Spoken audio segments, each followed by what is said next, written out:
ದೇವರ ಪರಿಶುದ್ಧ ನಾಮಕ್ಕೆ ಸ್ತೋತ್ರವಾಗಲಿ. ದೇವರು ಕೊಡ್ತಕ್ಕಂಥ ಇವತ್ತಿನ ವಚನದ ಬಗ್ಗೆ ನಾವು ನೋಡಿಕೊಳ್ಳೋಣ ಸೋದರರೇ. ಅದಕ್ಕಿಂತ ಮುಂಚಿತ ಒಂದು ಚಿಕ್ಕ ಪ್ರಾರ್ಥನೆಯನ್ನು ಮಾಡಿಕೊಳ್ಳೋಣ. ನಾವೆಲ್ಲರೂ ಕಣ್ಣುಗಳನ್ನು ಮುಚ್ಚಿ ದೇವರು ನಮ್ಮ ಸಂಗಡ ಮಾತನಾಡಲಿ ಅಂತ ಯಾರ್ಯಾರು ನಿಮ್ಮ ಹೃದಯಪೂರ್ವಕವಾಗಿ ಬಯಸಿ ಕರ್ತನಲ್ಲಿ ನೀವು ಕೇಳಿಕೊಳ್ತೀರಿ. ದೇವರು ನಿಮ್ಮ ಸಂಗಡ ಮಾತನಾಡ್ಲಿಕ್ಕೆ ಹೋಗ್ತಾ ಇದ್ದಾನೆ. ಸರ್ವಶಕ್ತನಾಗಿರುವಂತ ತಂದೆ ಆಗಿರುವಂತ ದೇವರ ಆತ್ಮನೇ ಸ್ವಾಮಿ, ಅಲ್ಪರಾದ ಮಣ್ಣಿಗೆ ದುಡ್ಕೊಳ್ಳೋ ಹೊಲಸು ಪಾತ್ರೆ ಪಾಪಿಗಳಾದ ನಾವು ಯಾತಕ್ಕೆ ಬಾರದವರು ಸ್ವಾಮಿ. ನಾವೆಷ್ಟಾದ್ರೂ ಮನುಷ್ಯ ಮಾತ್ರದವರು ಕರ್ತರೆ, ನೀವು ನಮ್ಮ ಒಳ್ಳೆ ದೇವರಾಗಿದ್ದೀರಿ, ಸತ್ಯ ದೇವರಾಗಿದ್ದೀರಿ, ಪರಿಶುದ್ಧ ದೇವರಾಗಿದ್ದೀರಿ ಅಪ್ಪ ಸ್ವಾಮಿ. ನಿಮ್ಮೆಲ್ಲಾ ಮಕ್ಕಳೊಂದಿಗೆ ನೀವು ಮಾತನಾಡಬೇಕೆಂಬುದಾಗಿ ಪವಿತ್ರ ಆತ್ಮನೇ ನಿಮ್ಮಲ್ಲಿ ಕೇಳಿಕೊಳ್ತಾ ಇದ್ದೀನಿ. ಹೌದು ಸ್ವಾಮಿ, ನಾವು ಕತ್ತಲಿಂದ ಬೆಳಕಿಗೆ ನಮ್ಮನ್ನು ತರುವಂತ ದೇವರು ನೀನು ಒಬ್ಬತನಾಗಿದ್ದೀವಿ ಸ್ವಾಮಿ. ಇವತ್ತು ನಿನ್ನನ್ನು ಬಿಟ್ಟು ಬದುಕುವ ಪ್ರತಿಯೊಬ್ಬ ಮನುಷ್ಯನು ಕತ್ತಲದಲ್ಲಿ ಜೀವಿಸ್ತಾ ಇದ್ದಾನೆ. ಪರಿಶುದ್ಧಾತ್ಮ ಅವನು ಏನ್ ಮಾಡ್ತಾನೆ ಅದ್ರ ಅರಿವು ಅವನಿಗಿಲ್ಲ ಸ್ವಾಮಿ. ದೇವರ ಆದ್ರೆ ಕರ್ತನೆ ನೀನೇ ಅವರನ್ನ ಹುಡುಕಿ ಬರುವತನಾಗಿದ್ದೆ, ಮುಟ್ಟಿ ಕತ್ತಲಿಂದ ಬೆಳಕಿಗೆ ತರುವಂತ ದೇವರಾಗಿದ್ದೀಯಪ್ಪ. ಹೌದು ಸ್ವಾಮಿ, ಎಲ್ಲಾರ ಜೀವನ ಬೆಳಕು ಮಾಡಿ ನೀ ಬರದಿನ ಬಹಳ ಹತ್ತಿರವಾಯ್ತು ತಂದೆ. ಅನೇಕ ಲೋಕದ ಮೇಲೆ ಉಪದ್ರಗಳು ಬರ್ತಾವ, ಉಪದ್ರಗಳನ್ನು ಈಗ ಬರ್ತಾ ಇದ್ದವು ಸ್ವಾಮಿ, ಕಷ್ಟಗಳು ಬರ್ತಾ ಇದ್ದವು. ಅದು ನಿಮ್ಮ ದೇವರ ಮಕ್ಕಳಿಗೇನೋ ಬರ್ತಾವ ಅಂತ ಹೇಳಿದ್ವಿ ಸ್ವಾಮಿ. ದೇವರ ಮಕ್ಕಳಿಗೆ ಬರ್ತಾ ಇದ್ದವು ದೇವರೇ ಅಪ್ಪ. ನಮ್ಮನ್ನ ಒಂದು ಬಂಧನದಿಂದಲೂ ಕಟ್ಟಡದಿಂದಲೂ ಎಲ್ಲಾ ಕತ್ತಲ ಅಶುದ್ಧ ವಂಚನೆ ದುಷ್ಟಾತ್ಮದ ಬಿಡುಗಡೆಗೊಳಿಸಿ ಬೆಳಕಿಗೆ ನಮ್ಮನ್ನು ತೆಗೆದುಕೊಂಡು ಹೋಗು ಪರಿಶುದ್ಧಾತ್ಮ. ಸಮಯದಲ್ಲಿ ನೀನು ಎಲ್ಲಾ ಮಕ್ಕಳೊಟ್ಟಿಗೆ ಸದ್ಯೆಯಿಂದ ಮಾತನಾಡಬೇಕೆಂದು ಪರಿಶುದ್ಧಾತ್ಮ ದೇವ ನಂಬಿಕೆ ಸ್ವಾಸ್ಥ್ಯದಲ್ಲಿ ಪ್ರಾರ್ಥನೆ ಬಿಡಿ ನಮ್ಮ ಒಳ್ಳೆಯ ತಂದೆ. ಆಮೇಲೆ ನಾವು ಒಂದು ವಚನವನ್ನು ನೋಡಿಕೊಳ್ಳೋಣ ಪ್ರಿಯರೇ. ನಾವು ಈ ಸಮಯದಲ್ಲಿ ಎಫೆಸ ಬರೆದ ಪತ್ರಿಕೆಯಲ್ಲಿ ನಾವು ಒಂದು ವಚನವನ್ನು ನಾವು ನೋಡಿಕೊಳ್ಳೋಣ. 5ನೇ ಅಧ್ಯಾಯದಲ್ಲಿ ನಾವು 8ನೇ ವಚನದಿಂದ ಕೆಲವು ವಾಕ್ಯಗಳನ್ನು ನಾವು ನೋಡುತ್ತಾ ಹೋಗೋಣ. ಹಲ್ಲೆಲೂಯಾ. ನೀವು ಹಿಂದಿನ ಕಾಲದಲ್ಲಿ ಕತ್ತಲೆಯಾಗಿದ್ದೀರಿ, ಆದರೆ ಈಗ ನೀವು ಕ್ರಿಸ್ತನಲ್ಲಿದ್ದು ಬೆಳಕಾಗಿ. ಆಮೆನ್. ಹಲ್ಲೆಲೂಯಾ. ನಾವ್ ಏನಾಗಿದ್ದೀವಿ ಪ್ರಿಯರೇ? ಹಿಂದಿನ ಕಾಲದಲ್ಲಿ ಕತ್ತಲದಲ್ಲಿ ಇದ್ವಿ, ಮೋಸದಲ್ಲಿ ಇದ್ವಿ, ಅನ್ಯಾಯದಲ್ಲಿ ಇದ್ವಿ, ಅಧರ್ಮದಲ್ಲಿ ಇದ್ವಿ, ಪಾಪದಲ್ಲಿ ಇದ್ವಿ, ಶಾಪದಲ್ಲಿ ಇದ್ವಿ, ಕಷ್ಟದಲ್ಲಿ ಇದ್ವಿ, ಹಿಂಸೆದಲ್ಲಿ ಇದ್ವಿ. ಸೊ ಆಗ ನಾವು ಯಾರನ್ನ ಹೊಡೆದ್ರೇನೋ, ಯಾರನ್ನ ಬಡದ್ರೇನೋ, ಯಾರನ್ನ ಹಿಂಸೆ ಪಡಿಸಿದ್ರೆ, ಯಾರು ನೋವು ಕೊಟ್ರೇನೋ ನಮಗೆ ಏನೋ ಅದ್ರ ಬಗ್ಗೆ ಗೊತ್ತಾಗ್ತಿರ್ಲಿಲ್ಲ ಪ್ರಿಯರೇ. ನಾವು ಎಷ್ಟು ಒಂದು ಮಂಡತನಕ್ಕೆ ಜೀವಿಸ್ತಾ ಇದ್ದೀವಿ ಅಂದ್ರೆ, ಸುಳ್ಳುತನಕ ಜೀವಿಸ್ತೇವೆ. ಸುಳ್ಳುದ ಲೋಕದಲ್ಲಿ ನಾವು ಮುಳುಗಿ ಅದರೊಳಗೆ ನಾವು ಕತ್ತಲದಲ್ಲಿ ಜೀವಿಸ್ತಾ ಹೋಗ್ತಾ ಇದ್ದೀವಿ. ಆದ್ರೆ ಕರ್ತನು ನಮ್ಮನ್ನ ಒಂದು ಕಷ್ಟ ಹಿಂಸೆ ಬಾಧದಲ್ಲಿ ಅವ್ರು ಏನ್ ಮಾಡಿದ್ರು, ನಮ್ಮನ್ನ ಹುಡುಕಿ ಬಂದ್ರು. ನಮ್ಮನ್ನ ಏನ್ ಮಾಡಿದ್ರು, ಅವರು ಹಿಂದಿನ ಜೀವಿತದಿಂದ ನಮ್ಮನ್ನ ಬೆಳಕಿನ ಜೀವಿತಕ್ಕೆ ತಂದೆ. ಹಿಂದೆ ನಾವು ಕತ್ತಲದಲ್ಲಿ ಇದ್ದೀವಿ, ಮೋಸದಲ್ಲಿ ಇದ್ದೀವಿ, ಅನ್ಯಾಯದಲ್ಲಿ ಇದ್ದೀವಿ, ದೇವರನ್ನ ಅರಿಯದವರಾಗಿದ್ದೀವಿ, ಅನೇಕ ಪಾಪ ಕೃತ್ಯ ಮಾಡೋರಾಗಿದ್ದೀವಿ, ಅನೇಕ ಕೊಲೆ ಮಾಡೋರಾಗಿದ್ದೀವಿ, ಅನೇಕ ಸುಳ್ಳಿಡೋರಾಗಿದ್ದೀವಿ, ಅನೇಕ ಮೋಸ ಮಾಡೋರಾಗಿದ್ದೀವಿ, ಅನೇಕರಿಗೆ ಹಿಂಸೆ ಕೊಡೋರಾಗಿದ್ದೀವಿ. ಅನೇಕರನ್ನ ನಾವು ಖಂಡನೆ ಮಾಡಿ, ಗೇಲಿ ಮಾಡಿ, ಅಸಹ್ಯ ಮಾಡಿ, ಮನುಷ್ಯ ದಿನವೆಲ್ಲ ನಾವು ಕೊಲ್ಲಕ್ಕೆ ಪ್ರಯತ್ನ ಮಾಡ್ತಾ ಇದ್ದೀವಿ ಪ್ರಿಯರೇ. ಆದ್ರೂ ಕೂಡ ದೇವರು ನಮ್ಮನ್ನ ಹುಡುಕಿ ನಮ್ಮೊಳಗೆ ಬಂದಾಗ ನಾವ್ ಏನಾದ್ವಿ, ಕ್ರಿಸ್ತನ ಬಳಿಗೆ ಬಂದಾಗ ನಾವು ಬೆಳಕಾದ್ವಿ. ಬೆಳಕು ಎಂತ ಬೆಳಕು ನಮ್ಮಲ್ಲಿ ಕೊಟ್ಟ. ನೀವು ಕ್ರಿಸ್ತನಲ್ಲಿ ಇದ್ದು ಬೆಳಕಾಗಿದ್ದೀರಿ, ಬೆಳಕಿನವರಂತೆಯೇ ನಡೆದುಕೊಳ್ಳಿರಿ. ಪ್ರಿಯ ಸೋದರಿ, ಇವತ್ತು ನಾವು ಕ್ರಿಸ್ತನಲ್ಲಿ ಬಂದಿದ್ದೀವಿ.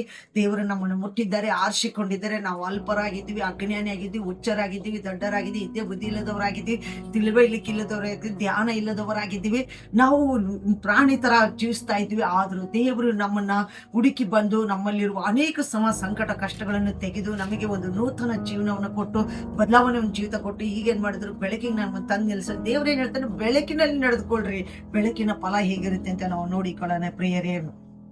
ನಾವು ನೋಡ್ತಾ ಇದೀವಿ, ಅದನ್ನೇ 9ನೇ ಅಧ್ಯಾಯದಲ್ಲಿ ನೋಡ್ತಾ ಇದೀವಿ. ಬೆಳಕಿನವರಂತಾಗಿ ನಾವು ನಡೆದುಕೊಳ್ಳೋಣ. ಬೆಳಕಿನ ಫಲವು ಉಪಕಾರದಲ್ಲಿಯೂ ನೀತಿಯಲ್ಲಿಯೂ ಸತ್ಯದಲ್ಲಿಯೂ ಕಾಣಿಸಿಕೊಳ್ಳುತ್ತದೆ. ಹಲ್ಲೆಲೂಯಾ. ಬೆಳಕಿನ ಫಲ ಏನಾಗುತ್ತೆ ಗೊತ್ತಾ ಪ್ರಿಯರೇ? ಉಪಕಾರದಲ್ಲಿ ಇರುತ್ತೆ ಅಂತ ಹೇಳ್ತಾನೆ. ಬೆಳಕಿನಾಗಿರೋ ಮನುಷ್ಯನು ಯಾರೋ ಬಂದು ಎಡಿ ಬಿದ್ದಾನೋ, ಕಷ್ಟದಲ್ಲಿ ಇದ್ದಾನೋ, ಪಾಪದಲ್ಲಿ ಇದ್ದಾನೆ, ಮೋಸದಲ್ಲಿ ಇದ್ದಾನೋ, ಸೊ ಅವನ ಕಷ್ಟದಲ್ಲಿ ಇದ್ದು ನೋವು ಪಡ್ತಾ ಇದ್ದಾನ, ಅಂಥವನಿಗೆ ಏನಾದ್ರೂ ಒಳ್ಳೇದನ್ನ ಮಾಡೋಣ ಎಂಬುದಾಗಿ ಬಯಸ್ತೇವೆ. ಅವ್ನಿಗೆ ಒಳ್ಳೆ ಬುದ್ಧಿ ಹೇಳೋಣ, ಒಳ್ಳೆ ತಿಳಿ ಹೇಳೋಣ, ಒಳ್ಳೆ ದಾರಿಗೆ ಅವನ್ ತರೋಣ. ನಾವು ನೋಡ್ತೀವಿ ಅನೇಕ ಯವನಸ್ತು ಮಕ್ಕಳು ನಾನು ಸೈತಾನ ಏನೇನ್ ಮಾಡ್ತಾನೆ ಗೊತ್ತಾ, ಅನೇಕರು ಬಾಳಿ ಬದುಕುವಂತ ಮಕ್ಕಳನ್ನೇ, ಹೆಣ್ಮಕ್ಳು ಗಂಡು ಮಕ್ಕಳನ್ನ ಇಬ್ಬರನ್ನ ಅವ್ರನ್ನ ಹಿಡ್ಕೊಂಡ್ ಬಿಡ್ತಾನೆ ಪ್ರಿಯರ್. ಹಿಡ್ಕೊಂಡ್ರೆ ಅವ್ರನ್ನ ಎಂತ ಪಾಪಕ್ಕೆ ಹೋಯ್ತಾನೆ, ಅವನು ಎಂತ ಅಸಹ್ಯ ಜೀವಿತ ತಗೊಂಡೋಗ್ತಾನೆ, ಎಂತ ಮರಣಕಾರವಾದ ಕಷ್ಟ ಉರ್ಲಿಗೆ ಅವ್ರನ್ನ ಸಿಗಿಸಿ ಹಾಕ್ತಾನೆ ಗೊತ್ತಾ. ಅವ್ರನ್ನ ನೋಡಿದ್ರೆ ನಾವ್ ಎಷ್ಟು ಕೋಪ ಬಳ್ತೀವಿ, ಅವ್ರು ನೋಡ್ಕೊಂಡ್ರೆ ಉರಿಗೊಂಡಿತೀವಿ, ಅವ್ರನ್ನ ಕಂಡು ನಾವು ಅಸಹ್ಯ ಪಡಿಸ್ತೀವಿ, ಅವ್ರನ್ನ ಕಂಡು ಬೈತೀವಿ, ದೇಶಿಸ್ತೀವಿ, ಅವ್ರ ಕಂಡು ಹೊರೆ ಆಗುತ್ತೀವಿ. ಇಂಥ ಕೆಲಸ ನಾವು ಯಾವತ್ತೂ ಮಾಡಬಾರ್ದು ಪ್ರಿಯರೇ. ಅವ್ರು ನಮ್ಮನ್ನು ಬೈದ್ರು ಚಿಂತಿಲ್ಲ, ಅಂದ್ರು ಚಿಂತಿಲ್ಲ, ಉಗಿದ್ರು ಚಿಂತಿಲ್ಲ, ಏನಾಗ್ಲಿ ನಾವೇನ್ ಮಾಡ್ಬೇಕು, ಅವ್ರಿಗೆ ಪದೇ ಪದೇ ಹೋಗಿ ದೇವರ ಬಗ್ಗೆ ಹೇಳಿ ಅವ್ರನ್ನ ನಾವು ಹೆಚ್ಚು ಪ್ರೀತಿ ಮಾಡ್ಬೇಕು. ನಾವು ಅವ್ರ ಕತ್ತಲಾಗಿದ್ದಾರೆ, ನಮ್ಮನ್ನು ಕತ್ತಲಾಗಿದ್ದಾರೆ. ನಾವು ಹಿಂದಿನ ಸ್ಥಿತಿಯಲ್ಲಿ ಎಂತ ಕತ್ತಲದಲ್ಲಿ ಇದ್ದೀವಿ, ಎಂತ ಪಾಪದಲ್ಲಿ ಇದ್ದೀವಿ, ಎಂತ ಮೋಸ ಜೀವನ ನಮ್ದಿತ್ತು. ನಮ್ಮನ್ನ ದೇವ್ರು ಹೇಗೆ ಸಮಸ್ಯೆ ಮುಟ್ಟಿ ಕರೆದು ಹೊರಗೆ ತಂದು, ಆ ರೀತಿ ನಾವು ಕೂಡ ಅವ್ರಿಗೆ ಹೋಗಿ ಅದೇ ಕ್ರಿಸ್ತನ ಪ್ರೀತಿಯನ್ನು ನಾವು ಹೇಳಿ, ಅದೇ ಕ್ರಿಸ್ತನ ಪ್ರೀತಿ ನಾವು ಅವ್ರಿಗೆ ಮಾಡಿ, ಅವ್ರನ್ನ ಕತ್ತಲದಾಗಿರುವ ಜನ ನಾವು ಬೆಳಕಿಗೆ ಕರೆದುಕೊಂಡು ಬರಬೇಕು ಪ್ರಿಯರೇ. ನಮ್ಮ ಕಣ್ಣು ಮುಂದೆ ಎಷ್ಟೋ ಎಷ್ಟೋ ಯವನಸ್ತೋಟರು ಡ್ರಗ್ಸ್ ಮಾಡ್ತಾರೆ, ವ್ಯಭಿಚಾರ ಮಾಡ್ತಾರೆ, ಅನೇಕ ಕದೀತಾರೆ, ಸುಳ್ಳು ಹೇಳ್ತಾರೆ, ಜಗಳ ಮಾಡ್ತಾರೆ, ದೌರ್ಜನ್ಯ ಮಾಡ್ತಾರೆ. ಸೊ ಅದೆಲ್ಲ ಮಾಡುವಾಗಲೂ ಕೂಡ ನಾವು ಸಹಿಸ್ಕೊಳ್ಬೇಕು, ಅದನ್ನು ಸಹಿಸ್ಕೋಬೇಕು. ಯಾಕೆ ನಮ್ಮ ಮಕ್ಕಳು ನಾವು ಮಾಡಿದ್ರೆ ಸಹಿಸ್ಕೊಳ್ಳೋದಿಲ್ವಾ? ಹಾಗೆ ಸಹಿಸ್ಕೊಂಡು ಅವ್ರಿಗೋಸ್ಕರ ನಾವು ದೇವರಲ್ಲಿ ಮೊರೆ ಇಡಬೇಕು, ಪ್ರಾರ್ಥನೆ ಮಾಡಬೇಕು, ಅಳಬೇಕು, ಕೊಳ್ಳಾಡಿ ಕಣ್ಣೀರಿಟ್ಟು ದೇವರಲ್ಲಿ ಕೇಳಬೇಕು. ದೇವರು ಅವ್ರು ನಾವು ತಿದ್ದಕ್ಕೆ ಹೋದ್ರೆ, ಅವ್ರು ತಿದ್ದುಕೊಳ್ಳಕ್ ಹೋದ್ರು ಕೂಡ ಪರವಾಗಿಲ್ಲ. ನಾವು ಮಾಡೋದೇನು, ದೇವರಲ್ಲಿ ಅವ್ರಿಗೋಸ್ಕರ ಪ್ರಾರ್ಥನೆ ಮಾಡಬೇಕು ಪ್ರಿಯರೇ. ಪ್ರಾರ್ಥನೆ ಮಾಡುವಾಗ ದೇವರು ಅವ್ರನ್ನ ಒಂದ್ ದಿವಸ ಮುಟ್ಟುತ್ತಾನೆ, ಖಂಡಿತ ಮುಟ್ತಾನೆ. ಒಂದ್ ದಿವಸ ಒಂದು ಹುಡುಗ ನನ್ನ ಕಂಡು ತುಂಬಾ ದಿವಸ್ತಾ ಇತ್ತು, ಬೈತಾ ಇತ್ತು. ನಾನು ಒಳ್ಳೇದು ಹೇಳಿದ್ರು ಕೂಡ ನನಗೆ ಜಗಳಕ್ಕೆ ಬರ್ತಿತ್ತು, ಸಿಕ್ಕಾಪಡಿ ಮಾತಾಡ್ತಿತ್ತು. ಆದ್ರೆ ನಾನು ಪದೇ ಪದೇ ಆ ಹುಡುಗನ ಪ್ರೀತಿ ಮಾಡ್ತಿದ್ದೆ, ಅವಳನ್ನು ತಿಳಿದ್ಬಿಡ್ತು. ಒಂದ್ ದಿವಸ ಅದು ಮಳೆ ಒಳಗೆ ನೆನೀತಾ ಇತ್ತು. ಅದು ನನಗೆ ಒಂಥರ ಅಯ್ಯೋ ಅನಿಸ್ಬಿಡ್ತು. ನಾನು ಹೋಗಿ ಅವ್ನ್ ಕರೆದೆ, ಮಳೆಯಲ್ಲಿ ಯಾಕೋ ನೆನೀತಾ ಇದೆ, ಎಲ್ಲ ಹುಡ್ರು ಅವ್ನ ಗೆಳೆಯರೆಲ್ಲ ಹೋಗ್ಲಿ ಬಿಡಿಯಕ್ಕ, ಸಾಯ್ಲಿ ಅವ್ನ ಅದರೆಲ್ಲರೂ ಬಿದ್ದು ಸಾಯ್ಲಿ ಬಿಡಿ ಹೋಗ್ಲಿ ಅಂತ ಹೇಳ್ತಾ ಇದ್ರು. ಹೋಗು ಯಾರಾದ್ರೂ ಕರ್ಕೊಂಡ್ ಬರ್ರಿ ಅಂದ್ರೆ ಕರ್ಕೊಂಡ್ಬಿಟ್ಟು ನನಗೆ ಅಯ್ಯೋ ಅನಿಸಿ, ಅಪ್ಪ ದೇವ್ರಿ ಇದೆಲ್ಲ ಏನಪ್ಪಾ ಅಂತ ಹೇಳಿ ನಾನು ಹೋದ್ರೆ ಕರೆದ್ರೆ ಬರ್ಲಿಲ್ಲ. ನಾನು ಕುಂತು ಪ್ರಾರ್ಥನೆ ಮಾಡಿ ಬಂದೆ, 5 ನಿಮಿಷ ಸ್ವಾಮಿ ಅವನು ನೀವು ಮುಟ್ಟು ಈ ಕ್ಷಣದಲ್ಲಿ ಆ ಮಳೆಯಿಂದ ಅವನ ಮೇಲೆ ದೇವ್ರೆ ಅಂತ ದೇವ್ರೇನು ಒಂದು ಕ್ಷಣದಲ್ಲಿ ಪ್ರಾರ್ಥನೆ ಕೇಳಿ ಅವ್ನ ಮಳೆ ಬಿಟ್ಟು ಎದ್ದು ಈ ಕಡೆಗೆ ಬಂದ ಪ್ರಿಯರೇ. ಇವತ್ತು ಆ ವ್ಯಕ್ತಿ, ಆ ಹುಡುಗನಿಗೋಸ್ಕರ ನಾನು ಯಾವತ್ತೂ ಪ್ರಾರ್ಥನೆ ಮಾಡ್ತಾ ಇದ್ದೆ. ಇವತ್ತು ಅವನೊಂದು ಒಳ್ಳೆ ವ್ಯಕ್ತಿಯಾಗಿ ನಿಂತುಕೊಂಡಿದ್ದಾನೆ. ಇವತ್ತು ಎಷ್ಟೋ ಕೆಟ್ಟ ಹುಡ್ರ ಮಧ್ಯದಲ್ಲಿ ಒಂದು 6-7 ಹುಡ್ರು ಒಳ್ಳೆಯವರಾಗಿ ಆ ಒಂದು ಪಾಪ ಜೀವಿತದಿಂದ, ಆ ಕುಡುಕ, ಆ ಡ್ರಗ್ಸ್ ಇಂದ ಆ ಮಕ್ಕಳು ಹೊರಗೆ ಬಂದಿದ್ದಾರೆ. ಇವತ್ತು ನಾವು ಸೈತಾನನು ಗರ್ಜಿಸ ವಿಶ್ವದಲ್ಲಿ ಯಾರನ್ನು ನುಗ್ಲೆತ್ತ ಹುಡುಕಿರ್ತೆ ತಿರುಗಡೆಯುವಂತವನು ಏನ್ ಮಾಡ್ತಾನೆ, ಯವನಸ್ಥ ಮಕ್ಕಳನ್ನ ಅವ್ನು ಟಾರ್ಗೆಟ್ ಮಾಡ್ತಾನೆ. ಯವನಸ್ಥ ಮಕ್ಕಳ ಜೀವನ ಅಂತ ನಾನು ಮುಂದೆ ಬಾಳ್ಬಾರ್ದಂತ, ಅವ್ರು ಬಾಳ್ ಬದುಕಬಾರ್ದು ಅನ್ನೋದೇ ಅವನ ಉದ್ದೇಶ ಆಗಿರುತ್ತೆ. ಪ್ರಿಯ ವಯಸ್ಸೋದರ್ ನಾವು ನೀಡಿದ್ರೆ ಏನೋ ಪ್ರಯೋಜನವಿಲ್ಲ. ಅವ್ರು ಇವತ್ತಿದ್ದ ನಾಳೆ ಸತ್ತೋಗ್ತಾ, ಅವ್ರ ಬಗ್ಗೆ ಅವ್ನ ಲಕ್ಷ್ಯ ತಗೊಳ್ಳೋದಿಲ್ಲ. ಆದ್ರೆ ಯವನಸ್ಥರನ್ನ ಏನ್ ಮಾಡ್ತಾ ಇದೀವಿ, ಇವತ್ತು ನಾವು ನೋಡ್ತಾ ಇದೀವಿ. ನಮ್ಮ ಮನೆ ಯವನಸ್ಥ ಮಕ್ಕಳು ಕೆಟ್ಟು ಹೋದ್ರೆ ನಾವು ಎಷ್ಟು ಬಾಧೆ ಪಡ್ತೀವಿ, ಎಷ್ಟು ನೋವು ಪಡ್ತೀವಿ. ಆದ್ರೆ ದೇವರಲ್ಲಿ ನೀವು ಮೊರೆ ಇಡುವಾಗ ದೇವರು ಖಂಡಿತ ಅವರನ್ನ ಮುಟ್ಟುತ್ತಾನೆ, ಅವ್ರನ್ನ ಕತ್ತಲಿಂದ ಬೆಳಕಿಗೆ ತರ್ತಾನೆ. ಪ್ರಿಯರೇ, ನಾವಿಲ್ಲೇ ನೋಡ್ತಾ ಇದ್ದೀವಿ. ಇನ್ನೊಂದು ವಚನವನ್ನ ನಾವು ನೋಡುವಾಗ, ನಾವು ಯೌವನ ಬರೆದ ಸ್ವಾರ್ಥಿಯಲ್ಲಿ 3ನೇ ಅಧ್ಯಾಯದಲ್ಲಿ ನಾವು 18ನೇ ವಚನ, 17ನೇ ವಚನ ನಾವು ನೋಡುವಾಗ ಅಲ್ಲಿ ನೋಡಿರಿ ಪ್ರಿಯರೇ, ಯಾವ ರೀತಿಯಾಗಿ ದೇವರು ನಮ್ಮನ್ನ ಕತ್ತಲಿಂದ ಬೆಳಕಿಗೆ, ಉಪಕಾರಕ್ಕೆ, ಸತ್ಯಕ್ಕೆ, ಸಮಾಧಾನಕ್ಕೆ ಆತನ ನಡೆಸಲಿಕ್ಕೆ ಶಕ್ತನಾಗಿದ್ದಾನೆ. ಪ್ರಿಯ ಸೋದರರೇ, ದೇವರು ತನ್ನ ಮಗನ ಮುಖಾಂತರ ಲೋಕಕ್ಕೆ ರಕ್ಷಣೆಯಾಗಬೇಕೆಂದು ಆತನನ್ನು ಕಳುಹಿಸಿಕೊಟ್ಟನೆ ಹೊರತು ತೀರ್ಪು ಮಾಡುವುದಕ್ಕಾಗಿ ಕಳುಹಿಸಲಿಲ್ಲ. ನೋಡಿದ್ರೆ ಪ್ರಿಯರೇ, ಯೇಸು ಸ್ವಾಮಿ ನಮ್ಮನ್ನ ಇಲ್ಲಿ ಲೋಕಕ್ಕೆ ಬಂದನೆಂದ್ರೆ ತೀರ್ಪು ಮಾಡ್ಲಿಕ್ಕಾಗಿ ನಮ್ಗೆ ಬಂದಿಲ್ಲ, ಪಾಪದಿಂದ ಬಿಡಿಸ್ಲಿಕ್ಕಾಗಿ ಬಂದಾನೆ. ಈ ಲೋಕ ಹಾಳಾಗ್ತಾ ಇದೆ, ಲೋಕ ನಾಶ ಹೋಗೈತಿ, ನಶಿಸಿ ಹೊಂಟೈತಿ. ಈ ಲೋಕಕ್ಕೆ ರಕ್ಷಣೆ ಇಲ್ಲ, ಈ ಲೋಕಕ್ಕೆ ಬಿಡುಗಡೆ ಇಲ್ಲ. ಈ ಲೋಕದಲ್ಲಿ ಒಬ್ಬರನ್ನಾದ್ರೂ ಪ್ರೀತಿ ಮಾಡೋರಿಲ್ಲ, ಒಬ್ಬರನ್ನಾದ್ರೂ ಅಪಾಯದಿಂದ ಗಂಡಾಂತರ ತಪ್ಪಿಸೋರಿಲ್ಲ ಎಂಬುದಾಗಿ ನೋಡ್ತಾ ಇದೆ ಪ್ರಿಯರೇ. ಅದಕ್ಕಾಗಿ ತಂದೆಯಾದ ದೇವರು ಏನ್ ಮಾಡಿದ, ಯೇಸು ಕ್ರಿಸ್ತನನ್ನು ಈ ಲೋಕಕ್ಕೆ ರಕ್ಷಣೆ ಸಿಗಲಂತೆ ಈ ಲೋಕಕ್ಕೆ ಆತನ ಕಳಿಸಿ ಕೊಟ್ಟನು. ಯೇಸು ಸ್ವಾಮಿ ಬಂದಿದ್ದು ನಮ್ಮನ್ನು ರಕ್ಷಿಸಿ ಕಾಪಾಡ್ಲಿಕ್ಕಾಗಿ ಬಂದಿದ್ದೇನೆ, ತೀರ್ಪು ಮಾಡ್ಲಿಕ್ಕೆ ಆತನ ನಮಗ್ ಬಂದಿಲ್ಲ. ಪ್ರಿಯರೇ, ಒಂದ್ ವೇಳೆ ಕರ್ತನ ನಮ್ಗೆ ತೀರ್ಪು ಮಾಡಿಬಿಟ್ಟಿದ್ರೆ ಇವತ್ತು ಲೋಕದ ನಾವು ಯಾರು ಕೂಡ ಬದುಕಿರ್ತಿರ್ಲಿಲ್ಲ. ಆತನ ಕೋಪಕ್ಕೆ ತುತ್ತಾಗಿ ಎಲ್ಲರೂ ಸತ್ತು ಹೋಗ್ಬಿಡ್ತಿದ್ವಿ. ಇವತ್ತು ದೇವರು ನಮಗ್ ಸಾಯಿಸಕ್ಕಾಗಿ ಬಂದಿಲ್ಲ, ಪಾಪದಿಂದ ಕತ್ತಲಿನಿಂದ ಬಿಡಿಸಿ ಬೆಳಕಿಗೆ ತರಲಿಕ್ಕಾಗಿ ಆತನ ನಮಗೆ ಬಂದಿದ್ದಾನೆ. ಪ್ರಿಯರೇ, ಆ ಬೆಳಕನ್ನು ನೋಡಿ 11ನೇ ಅಧ್ಯಾಯವನ್ನು ನೋಡ್ಕೊಳ್ಳೋಣ. ಕತ್ತಲಿಗೆ ಸಂಬಂಧಪಟ್ಟಾದ ಕೃತ್ಯಗಳನ್ನು ಯಾವ ಪ್ರಯೋಜನ ಬಾರದು. ಅಲ್ಲೆಲ್ಲೂಯಾ. ಕತ್ತಲದಲ್ಲಿ ನೀನ್ ನಡೀತಿ ಅಂದ್ರೆ, ಕತ್ತಲದಲ್ಲಿ ಮಾಡೋ ನೀನ್ ಯಾವ ಕೆಲಸಗಳಿಗೆ ನೀನು ಆಶೀರ್ವಾದ ಸಿಗೋದಿಲ್ಲ. ಒಂದ್ ವೇಳೆ ನೀನ್ ಕತ್ತಲದಲ್ಲಿ ಇರ್ತೀಯ, ರಕ್ಷಣೆ ಇಲ್ಲದೆ ಇರ್ತೀಯ, ನೀನು ಯೇಸು ಕ್ರಿಸ್ತನ ರಕ್ತದಲ್ಲಿ ನೀನು ತೊಳೆಯಲ್ಪಟ್ಟಿಲ್ಲ, ಯೇಸು ಕ್ರಿಸ್ತ ನೀನ್ ನಂಬಿಲ್ಲ, ಆತನ ಸ್ವೀಕರಿಸಿಲ್ಲ, ದೇವರಿಂದ ನೀನು ಅರ್ಕೆ ಮಾಡಿಕೊಂಡಿಲ್ಲ ಅಂದಾಗ ನೀನು ಎಷ್ಟೋ ಮಂದಿಗೆ ಊಟ ಹಾಕಿದ್ರೇನು, ಎಷ್ಟೋ ಮಂದಿಗೆ ಒಳ್ಳೇದ್ ಮಾಡಿದ್ರೇನು, ಎಷ್ಟೋ ಮಂದಿನ ಬದುಕಿಸಿದ್ರೇನು, ಎಷ್ಟೋ ಮಂದಿನ ನೀನು ಉಪಕಾರ ಮಾಡಿ ಸಹಾಯ ಮಾಡಿದ್ರು, ಆ ಕತ್ತಲ ಕೊರತೆಗಳು ಯಾವ ಪ್ರಯೋಜನಕ್ಕೂ ಬಾರೋದಿಲ್ಲ. ನೀನು ಯೇಸು ಕ್ರಿಸ್ತನ ಬಳಿಗೆ ಬಂದು ಆತನ ರಕ್ತದಿಂದ ತೊಳೆಯಲ್ಪಟ್ಟು ಆತನ ಮಗಳಾಗಿ ಮಗನಾಗಿ ಜೀವಿಸುವಾಗ, ನೀನು ಒಂದು ತಂಬಿಗೆ ನೀರು ಕೊಡುವಾಗಲೂ 10ರಷ್ಟು ಆಶೀರ್ವಾದ ನಿನಗೆ ಬರುತ್ತೆ. ಪ್ರಿಯರೇ, ದೇವರು ನೀನು 100 ರೂಪಾಯಿ ನಿನಗೆ ಕೊಟ್ರೆ ಆತನ ಎಷ್ಟು 1000ರಷ್ಟು ನಿನಗೆ ಆಶೀರ್ವಾದವನ್ನು ಆತ ನಿನಗೆ ಕೊಡ್ಲಿಕ್ಕೆ ಶಕ್ತನಾಗಿದ್ದಾನೆ. ಪ್ರಿಯ ಸೋದರಿ, ನಾವು ನೋಡ್ತೇವೆ ಯಾವ ಪ್ರಯೋಜನಕ್ಕೂ ಬರಲಾರ್ದುಗಳು ಅಂತ ಹೇಳ್ತಾನೆ. ಆದ್ರೆ ಪಾಪ ನೋಡ್ರಿ, ಮತ್ತೆ ನಾವು ಏನಾಗ್ತಾ ಇದ್ದೀವಿ, ಅವುಗಳಲ್ಲಿಯೋ ಪಾಲುಗಾರರಾಗದೆ ಅವುಗಳನ್ನು ಬಯಲಿಗೆ ತಂದು ಖಂಡಿಸಿರಿ. ಮತ್ತೆ ಆ ಜನರು ರಾಷ್ಟ್ರವಾಗಿ ನಡೆಸುವ ಕೆಲಸಗಳನ್ನು ಕುರಿತು ಮಾತಾಡುವುದಾದರೆ ನಾಚಿಕೆಗೆ ಕಾರಣವಾಗಿದೆ. ಅಲ್ಲೆಲ್ಲೂಯಾ. ಪಾಪ ಮಾಡುವಂತ ಮನುಷ್ಯನನ್ನು ನೀವು 4 ಗೋಡೆ ಮೇಲೆ ಇದ್ದುಕೊಂಡು ಅದನ್ನು ಖಂಡಿಸ್ಲಿಕ್ಕೆ ಹೋಗ್ಬೇಡಿ. ಇವತ್ತು ನಮಗೆ ಕಳ್ಳ ಮಾಡಿದ್ನಂದ್ರೆ, ಕಳ್ಳ ಸಿಕ್ಕ ಬಿದ್ದುಬಿಟ್ರೆ ಸುಮ್ಮನೆ ಬಿಡ್ತಾರ, ಅವನು ಪಬ್ಲಿಕ್ ಮೆರವಣಿಗೆ ಮಾಡ್ಕೊಂಡು ಹೋಗಿ ಅವನಿಗೆ ಶಿಕ್ಷೆ ಕೊಡ್ತಾರೆ, ಜೈಲ್ ಒಳಗೆ ಹಾಕ್ತಾರೆ. ಯಾರಾದ್ರೂ ಕೊಲೆ ಮಾಡಿದ್ರೆ ಸುಮ್ಮನೆ ಬಿಡ್ತಾರೆ, ನಮ್ಮನ್ನ ಎಳೆದುಕೊಂಡು ಹೋಗಿ ಪಬ್ಲಿಕ್ ತೋರಿಸಿ ತಗೊಂಡೋಗಿ ಒಳಗಡೆ ಸರಮನೆಯಲ್ಲಿ ಹಾಕ್ತಾರೆ. ಈ ರೀತಿ ಪಾಪ ನಮ್ಗೆ ಎಂದಿರು ಮುಚ್ಚಡಕ್ಕೋಸ್ಕರ ಕಾನೂನು ಮಾಡಿಲ್ಲ, ಪಾಪನ ಬಯಲಿ ತಂದು ಖಂಡಿಸೋಕ್ಕೋಸ್ಕರ ಒಂದು ಕಾನೂನನ್ನು ಮಾಡಿದ್ದಾರೆ. ಆ ಕಾನೂನು ಎಲ್ಲಿಂದ ಎಲ್ಲಿಗೆ ಎಲ್ಲಿಗೆ ನಮ್ಮನ್ನು ತೆಗೆದುಕೊಂಡು ಹೋಗುತ್ತೆ ಕೂಡ, ಹೈಕೋರ್ಟ್ ಸುಪ್ರೀಂ ಕೋರ್ಟ್ ವರೆಗೆ ತೆಗೆದುಕೊಂಡು ಹೋಗುತ್ತೆ ಪ್ರಿಯರೇ. ಇಡೀ ಜಗತ್ತು ಪ್ರಪಂಚಕ್ಕೆ ಗೊತ್ತಾಗುವ ರೀತಿಯಲ್ಲಿ ಅದು ಸ್ಪರ್ಡ್ ಮಾಡಿ ಬಯಲು ಮಾಡುತ್ತೆ. ಅದಕ್ಕಾಗಿ ದೇವ್ರು ಹೇಳ್ತಾನೆ, ನೀನು ಪಾಪ ಮಾಡಿದಂದ್ರೆ ಕತ್ತಲ್ದಾಗ ಮಾಡಿದಂತ ಪಾಪವನ್ನೇ ಮಾಡಿದ್ರೆ ಆ ಪಾಪ ನೀನು ಮುಚ್ಚಿಡ್ಬೇಡ, ಜನರ ಮುಂದೆ ತಂದು ಅದನ್ನ ನೀನು ಖಂಡಿಸು, ಬಯಲ್ಪಡಿಸು, ಗದರಿಸು, ಶಿಕ್ಷಿಸು, ದಂಡಿಸು, ನಿನ್ ಗಂಟ್ಲ ಎತ್ತಿ ಅವ್ರನ್ನ ಗದರಿಸು.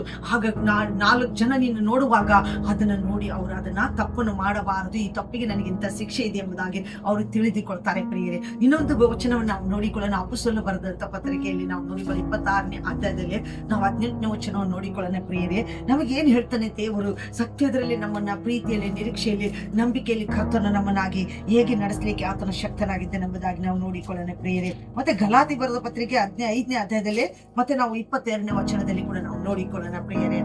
ಅವರು ಕತ್ತಲೆಯಿಂದ ಬೆಳಕಿಗೆ, ಸೈತಾನನ ಅಧಿಕಾರದಿಂದ ದೇವರ ಕಡೆಗೆ ತಿರುಗಿಕೊಂಡು ನನ್ನಲ್ಲಿ ನಂಬಿಕೆ ಇಡುವುದರಿಂದ ಪಾಪ ಪರಿಹಾರವನ್ನು, ಪವಿತ್ರರಾದವರಲ್ಲಿ ಹಕ್ಕನ್ನು ಹೊಂದುವಂತೆ. ಆಮೆನ್. ಹಲ್ಲೆಲೂಯಾ. ಏನ್ ಹೇಳ್ತಾ ಇದ್ದಾನೆ ನೋಡಿ ದೇವರಿ, ಅವ್ರ ಕತ್ತಲದಲ್ಲಿದ್ದು ನಡೆಸುವಂತ ಪಾಪಕ್ಕೆ ಏನ್ ಮಾಡ್ತಾ ಇದ್ದಾನೆ? ಯೇಸು ಕ್ರಿಸ್ತನ್ ನೀನ್ ಮನ ತಿರುಗಿಬಿಟ್ಟೆ ಅಂದ್ರೆ ನೀನ್ ಪಾಪ ಮಾಡ್ತಾ ಇದೀಯ. ಎಷ್ಟೋ ಕೊಲೆ ಮಾಡಿದ್ಯಾ, ಎಷ್ಟೋ ಪಾಪ ಮಾಡಿದ್ಯಾ, ಎಷ್ಟೋ ಮೋಸ ಮಾಡಿದ್ಯಾ, ಎಷ್ಟೋ ಜನರ ಪ್ರಾಣ ತೆಗೆದಿದ್ಯಾ, ಎಷ್ಟೋ ಜನರಿಗೆ ಹಿಂಸೆ ಕೊಟ್ಟು, ಎಷ್ಟೋ ಜನರಿಗೆ ನೀನು ಹಣ ಕೊಡ್ದಿದ್ದು ಸದಾಸಿದ್ಯಾ, ಅಷ್ಟೋ ಜನರಿಗೆ ನೀನು ಯಾವುದೋ ಒಂದು ರೀತಿಯಲ್ಲಿ ನೀನು ಹೆಣ್ಣಿನ ವಿಷಯದಲ್ಲಿ, ಗಂಡಿನ ವಿಷಯದಲ್ಲಿ ಪಾಪ ಮಾಡಿ ಅವನಿಗೆ ಮೋಸ ಮಾಡಿ ಇರ್ಬೋದು.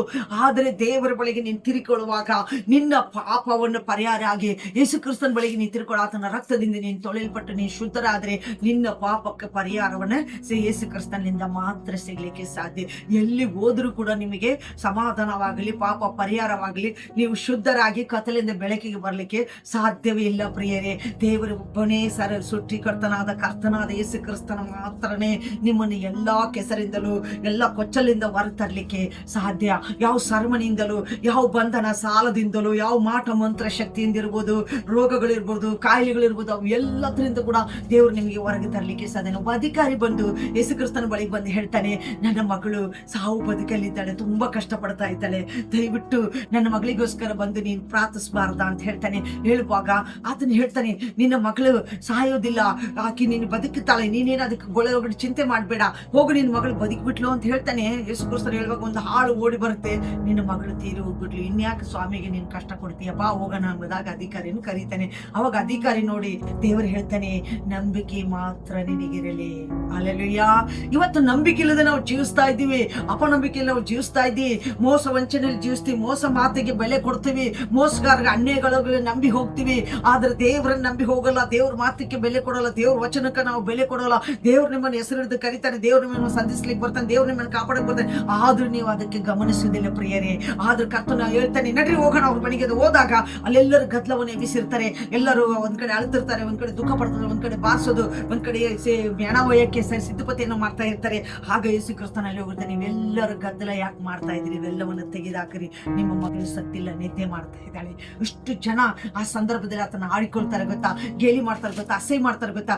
ಆದ್ರೂ ಕೊಡ್ತಾ ರಾಜನೇ ಅಂತೀನಿ ಇಬ್ಬರನ್ನೇ ಒಳಗೆ ತೆಗೆದುಕೊಂಡು ಅಷ್ಟನ್ನು ಹೊರಗೆ ಕಳಿಸಿ ಬಾಗಿಲು ಮುಚ್ಚಿ ಒಳಗೋಗಿ ಆಕೆ ಅಮ್ಮಿನೇ ಅಂತ ಹೇಳಿ ಆಕೆ ಹೆಸರು ಹೇಳಿ ದೇವರು ಆಕೆನ ಕರೆದ ತಕ್ಷಣ ಆಕೆ ಮಕ್ಕಳು ಎದ್ದು ಬಿಡ್ತಾಳೆ ಪ್ರಿಯರೇ. ಪ್ರಿಯ ಸೋದರ ಸೋದರಿ, ಎಷ್ಟು ಜನ ನೀವು ಸತ್ತೋರಾಗಿದ್ದೀರಾ, ಕಳ್ಕೊಂಡವ್ರಾಗಿದ್ದೀರಾ, ಮೋಸ ಹೋಗೋರಾಗಿದ್ದೀರಾ, ಯಾವುದೋ ಮಂತ್ರಕ್ಕೊಳಗೆ ಹಾಕಿದ್ದೀರಾ, ಇಲ್ವಾ ಯಾವ ಶತ್ರುಗೊಳಗಾಗಿದ್ದೀರಾ, ಯಾವ ಸಾಲಕ್ಕೊಳಗಾಗಿದ್ದೀರಾ, ಇಲ್ಲ ತೀರದ ಯಾವುದೋ ರೋಗ ಕಾಯಿಲೆಗೆ ನೀವು ಒಳಗಾಗಿದ್ದೀರಾ. ಖಂಡಿತ ಕರ್ತನ ಶಬ್ದಕ್ಕೆ ಕಿವಿಗೊಡ್ರಿ, ಕರ್ತನನ್ನು ಹುಡುಕುತ್ತಾ ಹೋಗ್ರಿ. ಆತನು ನಿಮ್ಮನ್ನ ಕೈ ಹಿಡಿದು ಮೇಲೆ ಕೆತ್ತಾನೆ, ಆತ ನಿಮ್ಮ ಶತ್ರು ಬದುಕಿಸ್ತಾನೆ, ಆತ ನಿಮ್ಮ ಸಾಲದಿಂದಲೂ ಬಿಡಿಸ್ತಾನೆ, ಮಂತ್ರ ಶಕ್ತಿಯಿಂದ ಬಿಡಿಸ್ತಾನೆ. ನಿಮ್ಮಲ್ಲಿ ಭೂತ ಪೀಡ ಪಿಶಾಚಿಗಳಿದ್ರು, ರೋಗ ಕಾಯಿಲೆ ತೀರದಿದ್ರು ಕೂಡ ಆತ ನಿಮ್ಮನ್ನು ಬಿಡುಗಡೆಗೊಳಿಸಿ ಮತ್ತೆ ನಿಮಗೆ ಪುನರ್ಜನ್ಮ ಕೊಟ್ಟು ಮತ್ತೆ ನಿಮ್ಮನ್ನು ಕತ್ತಲೆಯಿಂದ ಬೆಳಗ್ಗೆ ತಂದು ಆತ ನಿತ್ಯ ಜೀವನ ತನ್ನ ಗಲಾತಿ ಬರೆದ ಪತ್ರಿಕೆ 5ನೇ ಅಧ್ಯಾಯ 22ನೇ ವಚನದಲ್ಲಿ ನಾವು ನೋಡಿಕೊಳ್ಳೋಣ. ಅದೊಂದು ಕೊನೆಯ ವಚನ ನಾವು ನೋಡಿಕೊಳ್ಳೋಣ ಪ್ರಿಯರೇ. ಆತ ನಮ್ಮ ದೇವರು ನಮ್ಮ ಕೂಡಿ ಇರುವಾಗ ನಮ್ಮನ್ನು ಈ ಲೋಕದಲ್ಲಿ ಎದುರಿಸುವವರು ಯಾರು ಇಲ್ಲ ಪ್ರಿಯರೇ. ಯಾವುದಕ್ಕೂ ಭಯಪಡದೆ, ಯಾವುದಕ್ಕೂ ಚಿಂತಿಸದೆ ನಾವು ಕರ್ತನಿಗೆ ಒಳಪಡೋದಾಗಿದ್ರೆ ಆತನು ನಮ್ಮ ಜೀವಿತಗಳನ್ನು ಬದಲಿಸಲಿಕ್ಕೆ ಶಕ್ತನಾಗಿದ್ದಾನೆ. ಹಲ್ಲೆಲೂಯಾ. ದೇವರ ಆತ್ಮನು ನಿಂದ ಉಂಟಾಗುವ ಫಲವೇನೆಂದರೆ ಪ್ರೀತಿ, ಸಂತೋಷ, ಸಮಾಧಾನ, ದೀರ್ಘ ಶಾಂತಿ, ದಯ, ಉಪಕಾರ, ನಂಬಿಕೆ, ಸಾಧುತ್ವ, ಸಮಯದಮೆ, ಇಂಥವುಗಳ ಇವು ನೋಡ್ರಿ ಪ್ರಿಯ ಸೋದರರೇ. ದೇವರ ಬಳಿಗೆ ಬಂದೆ ಅಂದ್ರೆ ನಿನ್ನ ನಿಜವಾದ ಪ್ರೀತಿ ಬರುತ್ತೆ. ಅನೇಕರು ದೇಶಸೋರು ನೀನು ಪ್ರೀತಿಸಕ್ ನಿಂದಿರ್ತೀಯ, ನೀನು ಅಸಹ್ಯ ಕಂಡವ್ರನ್ನ ನೀನು ಅವ್ರನ್ನ ಉಪಕಾರ ಮಾಡಕ್ ನಿಲ್ತೀಯ, ನೀನು ಅವ್ರನ್ನ ಕಂಡು ನೀನು ಹೊರೆಯಾಗಿ ಗೇಲಿ ಮಾಡೋವ್ರನ್ನ ಕಂಡು ನಿಂತುಕೊಂಡು ನೋಡ್ತೀಯ. ಆತನ ಮುಖಾಮುಖಿ ಅವ್ರ ಜೊತೆ ಮಾತಾಡಿ ಅವ್ರಿಗೊಂದು ತಂಬಿಗೆ ನೀರು ಕೊಡ್ತೀವಿ, ಊಟ ಕೊಡ್ತೀವಿ, ಅವ್ರಿಗೆ ಧೈರ್ಯ ಪಡಿಸ್ತೀವಿ, ಬುದ್ಧಿ ಹೇಳ್ತೀಯ, ಅವ್ರನ್ನ ಹೋಗಿ ನೀವು ಮುಟ್ಟಿತೀವಿ, ಅವ್ರ ಕಡೆ ಸಮಯದಲ್ಲಿ ಆಗ್ಲೇ ನೀನು ಅವ್ರಿಗಾಗಿ ಪ್ರಾರ್ಥನೆ ಮಾಡ್ತಿ. ನೀನ್ ದೇವ್ರ ಕಡೆ ಬಂದ್ರೆ ನಿನಗೇನ್ ಸಿಗುತ್ತೆ ಪ್ರಿಯರೇ? ದೇವರ ಆತ್ಮದಿಂದ ಉಂಟಾಗುವಂಥದ್ದು ಫಲವೇನೆಂದರೆ ಪ್ರೀತಿ. ಪ್ರಿಯಷ್ಟೇ ಮೇಲೆ ನಿಮಗೆ ಸಂತೋಷ ಸಿಗುತ್ತೆ, ಸಮಾಧಾನ ಸಿಗುತ್ತೆ, ದೀರ್ಘ ಶಾಂತಿ ಸಿಗುತ್ತೆ, ಸಮಯ ದಮೆ ಸಿಗುತ್ತೆ ಪ್ರಿಯರೇ, ಉಪಕಾರ ಸಿಗುತ್ತೆ. ನಿಮಗೆ ಎಲ್ಲಾ ಉಪಕಾರಗಳು ದೇವರು ಮಾಡ್ಲಿಕ್ಕೆ ಆತನ ಶಕ್ತನಾಗಿದ್ದಾನೆ. ಪ್ರಿಯ ಸಹೋದರರೇ, ಯಾವ ಕಾರಣಕ್ಕೂ ನೀವು ಸೋತು ಹೋಗದೆ ದೇವರ ದೃಷ್ಟಿಯಲ್ಲಿ ನೀವು ನಂಬಿಕೆ ಇಡ್ರಿ. ದೇವರನ್ನು ಹುಡುಕುತ್ತಾ ಬರ್ರಿ. ದೇವರು ಸದಾ ಕಾಲ ಇಡೀ ಪ್ರಪಂಚವನ್ನು ಎದುರು ನೋಡ್ತಾ ಇದ್ದಾನೆ ಪ್ರಿಯರೇ. ಎಲ್ಲಾ ಈ ಲೋಕದಲ್ಲಿ ನೋಡ್ತಾ ಇದ್ದಾನೆ. ನಿಮ್ಮನ್ನು ಒಂದಿನ ನೀವು ಕಷ್ಟದಿಂದ ಸಮಸ್ಯೆಯಿಂದ ಬಯಲಾಗಿ ಹೊರಗೆ ಬಂದಿರಿ ಎಂಬುದಾಗಿ ಕಾದಿದ್ದಾನೆ ಪ್ರಿಯರೇ. ನೀವು ಕಾಯೋ ಕರ್ತನನ್ನು ಒಂದು ಸಲ ಯೆಶಾಯನ ಬರೆದ ಪತ್ರಿಕೆಯಲ್ಲಿ ನಾವು ಒಂದು ವಚನವನ್ನು ನೋಡಿಕೊಳ್ಳೋಣ ಪ್ರಿಯರೇ. 51ನೇ ಅಧ್ಯಾಯದಲ್ಲಿ ನಾವು 18ನೇ ವಚನದಲ್ಲಿ ನೋಡಿಕೊಳ್ಳೋಣ ಪ್ರಿಯರೇ. ಯಾವ ರೀತಿ ದೇವರು ನಮಗೆ ಏನು ಉತ್ತರ ಹೇಳಲಿಕ್ಕೆ ಆತನ ಶಕ್ತನಾಗಿದ್ದಾನೆ ಎಂಬುದಾಗಿ ನಾವು ನೋಡಿಕೊಳ್ಳೋಣ. ನಮಗಾಗಿ ದೇವರು ತನ್ನ ಒಂದು ತ್ಯಾಗ ಜೀವಿತವನ್ನು ಇಟ್ಟಿದ್ದಾನೆ ಪ್ರಿಯರೇ. ಆ ತ್ಯಾಗ ಜೀವಿತಕ್ಕೆ ನಾವು ಒಳಪಡುವುದಾಗಿದ್ರೆ ಆತ ನಮ್ಮ ಜೀವನವನ್ನು ಪರಿಪೂರ್ಣ ಬದಲಾಯಿಸಿ ನಡೆಸಲಿಕ್ಕೆ ಆತನ ಶಕ್ತನಾಗಿದ್ದಾನೆ. ನಾವು ಒಂದು ದಿನವನ್ನು ಬಿಡದಂತೆ ದೇವರ ದೃಷ್ಟಿಯಲ್ಲಿ ಫಲ ಹೊಂದಿಕೊಳ್ಳುವಂತರಾಗಬೇಕು. ದೇವರ ದೃಷ್ಟಿಯನ್ನ ನಾವು ಎದುರು ನೋಡುವಂತರಾಗಬೇಕು ಪ್ರಿಯರೇ.